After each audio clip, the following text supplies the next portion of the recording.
Selamat sore Bapak Ibu, saudara-saudara yang Tuhan kasih, bersama saya lagi Pendeta Hermon Siregar dalam acara 5 menit sejenak bersama dengannya.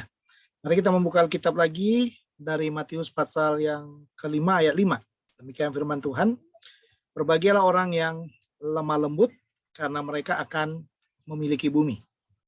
Sekali lagi, berbahagialah orang yang lemah lembut karena mereka akan memiliki bumi. Saudara, ada banyak orang yang mengatakan bahwa dunia ini bisa ditaklukkan dengan kekuatan, dengan kekerasan, dengan kebandelan mungkin, ya, bahkan dengan ketegaran hati dan lain sebagainya. Ada orang berprinsip seperti itu.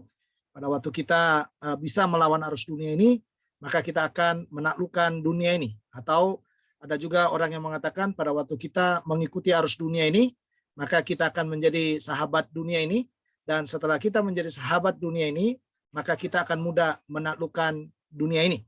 Tetapi saudara, dalam ayat hari ini, Tuhan Yesus mengatakan kalau kita mau menaklukkan bumi, dikatakan kita harus menaklukkannya dengan kelemah lembutan. Makanya Yesus katakan berbahagialah orang yang lemah lembut. Kata lemah lembut berasal dari kata praus. Ya, ilustrasi yang digunakan untuk menjelaskan kata itu adalah menjinakkan kuda liar. Ya, seorang joki yang sedang menjinakkan kuda liar, sehingga pada waktu dia mampu menjinakkan kuda liar itu, ya dia akan menjadi joki yang bisa mengendalikan kuda itu sepenuhnya. Kemanapun dia gerakkan, kuda itu akan mengikuti maunya joki itu. Nah, Tuhan Yesus menggunakan istilah lemah lembut ini dengan kata praus. Dalam arti kita ini adalah orang yang berdosa. Kita ini adalah orang yang hidup dalam ketegaran, ya tegaran tidak bisa diatur, atau seperti Israel itu, ya seperti bangsa yang tegar tengkuk, yang tidak mudah dikendalikan oleh siapapun. Tetapi saudara, pada waktu kita menerima Yesus sebagai Tuhan dan Juru Selamat kita pribadi, ya Tuhan itu mengubah hati kita. Hati yang keras, hati yang tidak bisa dikendalikan, hati yang tidak bisa diatur, hati yang mudah dipengaruhi oleh dunia itu. Sekarang saudara, Tuhan menaruh kelemah lembutannya di sana. Sehingga dengan kelemah lembutannya, kita bisa mengendalikan seluruh hati kita, mengendalikan hidup kita, supaya kita bisa hidup lebih baik lagi. Dan inilah yang dikatakan orang-orang yang seperti inilah yang dikatakan oleh Tuhan yang memiliki bumi. Yaitu orang-orang yang menyerahkan hatinya kepada Tuhan, diproses Tuhan, dibentuk oleh Tuhan, bahkan ditempa oleh Tuhan menjadi hati yang sangat lemah lembut sekali. Hati yang bisa mengasihi orang, hati yang bisa memahami apa yang dikatakan oleh orang, hati yang bisa menyandarkan segalanya kepada Tuhan, hati yang bisa dipoles oleh Tuhan, dan mengikuti semua kehendak Tuhan. Itulah yang dikatakan orang yang lemah lembut.